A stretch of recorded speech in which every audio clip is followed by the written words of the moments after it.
Hi, I'm Sean Gannon, and this is Minute Math, and today we're learning about Rolle's theorem. Minute Math, when you need help you use Minute Math. We're given this problem right here.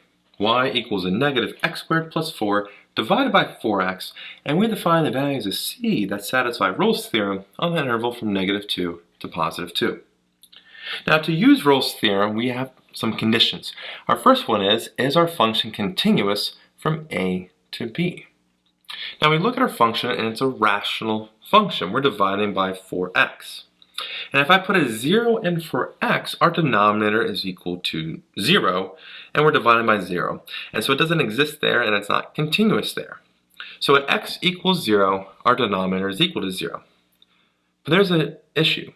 If x equals 0 causes our function not to be continuous there at x equals 0, that is within our interval. And so right from the get-go, our function is not continuous on our interval, and so Rolle's theorem cannot be applied.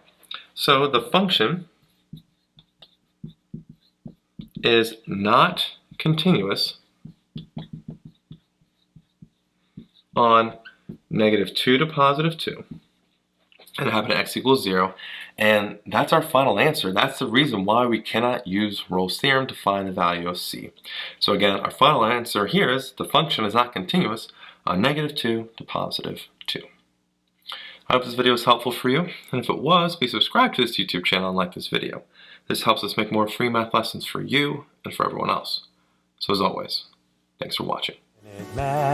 Minute Math, when you need help you use Minute Math.